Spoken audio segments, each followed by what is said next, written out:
Hello friends, welcome to Kankalai family vlog. இன்றைக்கி நம்ம வீடியோவில் அன்றாட வாழ்க்கைக்கு தேவையான கிச்சன் டிப்ஸ் தாங்க கூட ஷேர் பண்ணியிருக்கேன். வீடியோ ஃபுல்லுமே ஸ்கிப் பண்ணாமல் பாருங்கள், கண்டிப்பாக பயனுள்ளதாக இருக்கும். பார்த்துட்டு பிடிச்சிருந்தால் லைக் பண்ணுங்கள். வாங்க வீடியோக்குள்ளே போகலாம். ஃபஸ்ட் டிப் என்னென்னு பார்த்தீங்கன்னா, நம்ம எல்லாருமே குங்குமம் வைப்போம். வைக்கும்போது இந்த மாதிரி குங்கும பேஸ்ட் வைக்கும் இல்லையா, அதை வச்சுட்டு நம்ம குங்குமம் வைப்போம். நம்ம வெளியூர் வேறு எங்கே வெளியில் போகிற சமயத்தில் இந்த பேஸ்ட் நமக்கு இல்லை, நம்ம எடுத்துகிட்டு போக மறந்துட்டோம், அந்த மாதிரி சமயத்தில் இந்த டிப்பை ஃபாலோ பண்ணி பாருங்கள். குங்குமம் நமக்கு அழியவும் அழியாது. அது மட்டும் இல்லாமல் நம்ம எப்படி பேஸ்ட்டு வச்சு நம்ம குங்குமம் வச்சோமோ அதே மாதிரியே இருக்குங்க. நம்ம முகத்துக்கு போடுற எந்த க்ரீமாக இருந்தாலும் பரவாயில்ல, அதில் கொஞ்சமாக எடுத்து நம்ம நெத்தியில் இதே மாதிரி லைட்டாக வச்சுட்டு அது மேலே நம்ம குங்குமத்தை வச்சுட்டோம்னாக்கா குங்குமம் எவ்வளோ நேரம் ஆனாலும் அப்படியே ஒட்டி பிடிச்சிக்குங்க. கீழே சிந்தவே சிந்தாது. நம்ம பேஸ்ட் வச்சு எப்படி வைக்கிறோமோ அதே மாதிரியே இருக்கும். நமக்கு கண்டிப்பாக சிந்தவே சிந்தாது. நீண்ட நேரத்துக்கு அப்படியே இருக்குங்க. அதை நம்ம கையை வச்சு தொடச்சாலுமே அந்த மேலே இருக்கிறது மட்டும்தான் நவுந்து போகுமே தவிர்த்து அடியில் அப்படியே ஒட்டி பிடிச்சிக்கும். நீண்ட நேரத்துக்கு குங்குமம் நம்ம பேஸ்ட் வச்ச மாதிரியே அப்படியே இருக்கும். கண்டிப்பாக ட்ரை பண்ணி பாருங்கள். ஸ்கின் அலர்ஜி அந்த மாதிரி எதுவும் நமக்கு வராது. முகத்துக்கு போடுற க்ரீமை வச்சு தான் நம்ம இந்த குங்குமத்தை வைக்கிறோம். இந்த பேஸ்ட்டு வச்சு கூட ஒரு சில பேருக்கு நமக்கு அலர்ஜி மாதிரி இருக்கும். இந்த மாதிரி ட்ரை பண்ணி பாருங்கள், அலர்ஜி எதுவும் இருக்காது. வாங்க நெக்ஸ்ட் டிப் என்னென்னு பார்க்கலாம். நம்ம எல்லார் வீட்லேயும் குங்கும சிமிழ் வச்சுருப்போம். அடியில் இந்த மாதிரி நெசுங்கி போயிடுச்சுன்னா நம்ம குங்குமம் வச்சுட்டு நம்ம கைப்பட்டால் கூட லேசாக பட்டால் கூட அது கீழே விழுந்துடும். அந்த மாதிரி விடாமல் இருக்க இந்த டிப்பை ஃபாலோ பண்ணி பாருங்கள். நம்ம குங்குமம் வாங்கிட்டு கொட்டி வைக்கிற அந்த குங்கும டப்பாவையே அடியில் வச்சு நீங்கள் அந்த குங்கும சிமிழை மேலே வச்சுட்டிங்கன்னாக்கா அந்த குங்கும சிமிழ் கண்டிப்பாக கீழே விடவே விடாது. அதிலேயே ஒட்டிக்கிட்டு அந்த ஸ்டாங்கில் அப்படியே இருக்கும். ட்ரை பண்ணி பாருங்கள். வாங்க நெக்ஸ்ட் டிப் என்னென்னு பார்க்கலாம்.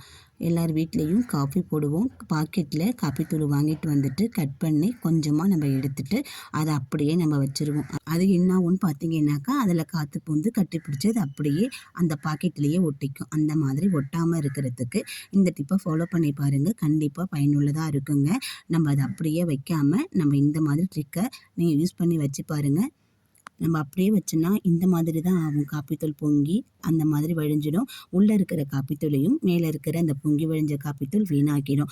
நம்ம பாத்திரத்தில் பால் காய்ச்சுவோம் இல்லையா, பால் காய்ச்சிட்டு ஊற்றிட்டு அந்த சூடு இருக்கிற அந்த பாத்திரத்திலேயே நம்ம காப்பி பிரித்து கொட்டிட்டு மிச்சம் இருக்கிற பாக்கெட்டை அந்த ஹீட்டில் நம்ம வச்சு எடுத்தோம்னா அது கண்டிப்பாக அந்த ஹீட்டில் அந்த பாக்கெட் அப்படியே உருகி ஒட்டி பிடிச்சிக்குங்க. ஆனால் ஒட்டும் போது அந்த முகனையில் காப்பித்தூள் இல்லாத மாதிரி பார்த்துக்குங்க. காப்பித்தூள் இருந்ததுனாக்கா அந்த இதில் ஒட்டாது. நம்ம சுத்தமாக தட்டி விட்டுட்டு அந்த இதை வச்சு நம்ம அமுக்கி விட்டோம்னா அப்படியே ஒட்டி பிடிச்சி பால் காய்ச்சின பாத்திரத்தோட ஹீட்லேயே நம்ம அப்படியே ஒட்டி எடுத்தோம்னாக்கா கண்டிப்பாக அதை ஒட்டிக்குங்க. கொஞ்சம் கூட காப்பித்தூள் கீழே கொட்டவே கொட்டாது. நம்ம எப்போ பிரித்தாலும் எப்போ கடையிலேருந்து வாங்கிட்டு வந்து போடுறோமோ அதே மாதிரி இருக்கும். இங்கே பாருங்கள், நான் ஒட்டி காமிச்சிருக்கேன். கொஞ்சம் கூட சிந்தவே இல்லை. வாங்க நெக்ஸ்ட் இப்போ என்னென்னு பார்க்கலாம். நம்ம குழந்தைங்களுக்கோ இல்லை வெளியில் எதுவும் சாப்பாடு கொடுத்து மூடும்போது இந்த மாதிரி இதில் குழம்பு வச்சு கொடுத்துடுவோம். இல்லை ஒன்று மேலே ஒன்று வச்சு கொடுத்துடுவோம். அந்த மாதிரி சமயத்தில் குழம்பு நமக்கு கீழே தழும்பிடும். இப்படி சைடில் வச்சு கொடுத்தாலுமே குழம்பு நமக்கு ஊற்றுறதுக்கு வாய்ப்பு இருக்குது. அந்த மாதிரி இல்லாமல் இருக்குது. அந்த டிப்பை ஃபாலோ பண்ணி பாருங்கள். நீங்கள் இந்த மாதிரி கேரி பேக்கில் வச்சு கொடுத்து விட்றீங்கன்னா ஒரு பக்கத்தில் இந்த டப்பாவை வச்சுட்டு மறுபக்கத்தில் அந்த மீதி இருக்கிற அந்த கேரி கவரோட பேலன்ஸை ஒரு சுற்றிட்டு அந்த இருக்கிற கேப்பில் இந்த டப்பாவை நீங்கள் வச்சு விட்டுட்டிங்கனாக்கா ஒன்றோட ஒன்று கண்டிப்பாக ஒட்டாது. நல்லா பார்த்துக்குங்க. அந்த கேரி பையை ஒரு சுற்றிட்டு மீதி இருக்கிற பேலன்ஸ் பக்கத்தில் அந்த டப்பாவை வச்சுட்டு இந்த மாதிரி முடிச்சு போட்டு நீங்கள் கொடுத்து விட்டிங்கன்னா ஒன்றோட ஒன்று டப்பா ஒட்டாது. ரெண்டாவது நம்ம முடிச்சு இறுக்கியாக போட்டிருக்கிறதுனால அந்த ஸ்டாங்கில் அந்த டப்பா திறக்காது. நம்ம கொடுத்து விடுற குழம்பாக இருக்கட்டும், ஸ்நாக்ஸாக இருக்கட்டும், கீழே சிந்தவே சிந்தாதுங்க. நீங்கள் கண்டிப்பாக ட்ரை பண்ணி பாருங்கள். நீங்கள் வெளியில் எங்கேயும் இந்த மாதிரி குழம்பு கொடுத்து விட்றீங்க அப்படிங்கிற மாதிரி சமயத்தில் இந்த டிப்பு நமக்கு கண்டிப்பாக பயனுள்ளதாக இருக்கும். ட்ரை பண்ணி பாருங்கள். கொஞ்சம் கூட குழம்பு கொட்டவே கொட்டாது. நம்ம பேக்கில் வச்சு கொடுத்தாலுமே அப்படியே இருக்கும். ட்ரை பண்ணி பாருங்கள். பிடிச்சிருந்தால் லைக் பண்ணுங்கள். வாங்க நெக்ஸ்ட் இப்போ என்னென்னு பார்க்கலாம். இப்போ இருக்கிற அவசர கால நேரத்தில் நமக்கு எப்படி எழுந்தாலுமே நேரமே பத்துறதில்லை. குறிப்பாக பசங்களை ஸ்கூல் கிளப்புறதில்ல. அந்த மாதிரி நேரம் இல்லாத சமயத்தில் நம்ம லேட்டாக எழுந்திரிச்சிட்டோம் அப்படிங்கிற பக்கத்தில் இந்த டிப்பெல்லாம் நீங்கள் ஃபாலோ பண்ணி வச்சுக்கிட்டிங்கனாக்கா காலப்பொழுது நமக்கு ஈஸியாக இருக்குங்க. என்னென்னு பார்த்தீங்கன்னா பசங்களோட சாப்பாடு டப்பா, வாட்டர் பாட்டில் இதெல்லாம் நம்ம க்ளீன் பண்ணி நைட்டே எடுத்து ஒரு பக்கம் ஒரு கூடையில் நம்ம எடுத்து வச்சுட்டோம்னா அங்கங்கே வைக்காமல் காலையில் எடுத்து சாப்பாடு கட்டுறதுக்கு நமக்கு ஈஸியாக இருக்கும். செகண்ட் டிப் என்னென்னு பார்த்தீங்கன்னா சிங்கிள் உள்ள பாத்திரத்தை நைட்டே முடிஞ்ச வரைக்கும் நம்ம கழுவி எடுத்து வச்சிடணுங்க. எல்லா பாத்திரத்தையும் கழுவுறோமோ இல்லையோ, காலை பொழுதுக்கு சமைக்கக்கூடிய சோறு வடிக்கிற பாத்திரம், குழம்பு வைக்கிறது, இல்லை வறுவலுக்குள்ள பாத்திரம், இதெல்லாம் ரெடி பண்ணி வச்சுக்கிட்டோம்னா காலையில் கொஞ்சம் டென்ஷன் இல்லாமல் நம்ம வேலை பார்க்கலாங்க.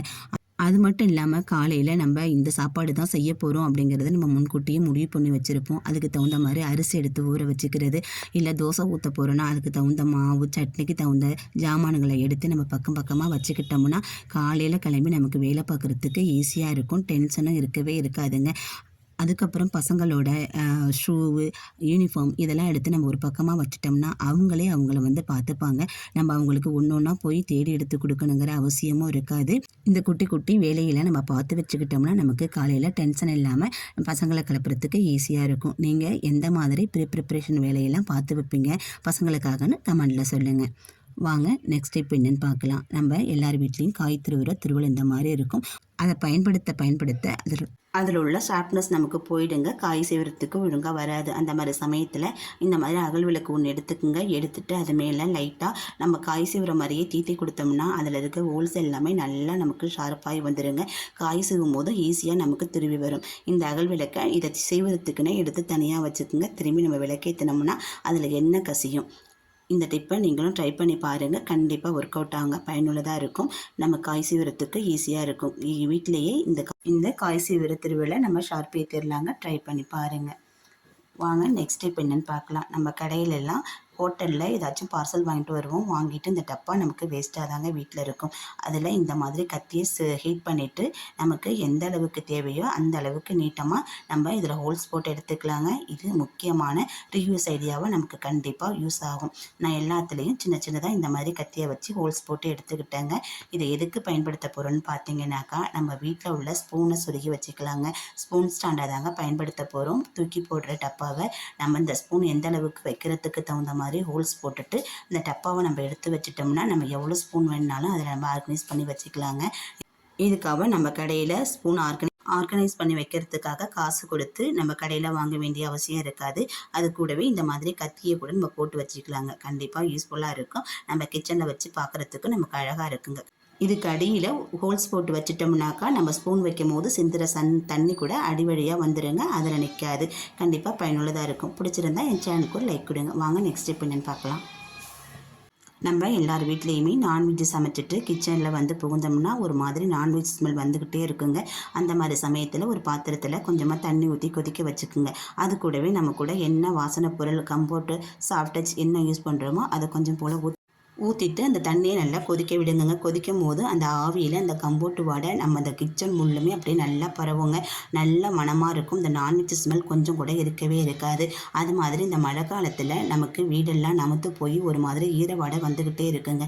இதை ஹாலில் கொண்டு வச்சுட்டு ஃபேனை போட்டு விட்டுட்டிங்கனாக்கா இந்த புகை போகிற இடமெல்லாம் நல்ல மணமாக இருக்கும். இந்த கம்போட்டு வாடை வீடை சுற்றி அப்படியே இருந்துக்கிட்டே இருக்குங்க. இதை வச்சுட்டு ஃபேனை போட்டுட்டு 2 நிமிஷம் கதவை மட்டும் சாத்தி வச்சுருங்க. இந்த வாடை அப்படியே உள்ளே எடுத்துக்கிட்டு நமக்கு நல்ல நறுமணத்தை கொடுக்குங்க.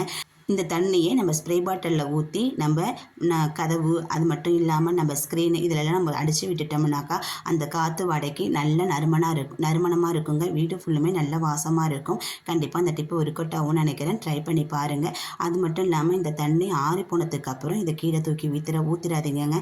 கிச்சன் மேடையில் தெளித்து விட்டு சுத்தம் பண்ணும்போது நான்வெஜ் ஸ்மெல் இல்லாமல் இருக்கும். நல்ல மணமாக இருக்குங்க. அது மட்டும் இல்லாமல் இந்த தண்ணியை நம்ம துணி துவைக்கிறதுக்கு அப்படியே பயன்படுத்திக்கலாங்க. துணிமணியும் நல்ல வாசமாக இருக்கும். கண்டிப்பாக ட்ரை பண்ணி பாருங்கள். அவ்வளோதாங்க. எனக்கு தெரிஞ்ச விஷயத்த உங்கள் கூட ஷேர் பண்ணியிருக்கேன். வீடியோ ஃபுல்லுமே பார்த்துருப்பீங்கன்னு நம்புகிறேன். பிடிச்சிருந்தா என் சேனலுக்கு ஒரு லைக் கொடுங்க. இப்போ தான் என் சேனலை புதுசாக பார்க்குற நீங்களாக இருந்தால் சேனலுக்கு ஒரு சப்ஸ்கிரைப் பண்ணி பக்கத்தில் இருக்கிற பெல் ஐக்கானை கிளிக் பண்ணி வச்சுக்கோங்க. அப்போ தான் நான் போடுற வீடியோ நோட்டிஃபிகேஷன் வரும். தேங்க்ஸ் ஃபார் வாட்சிங். வாழ்க வளமுடன்.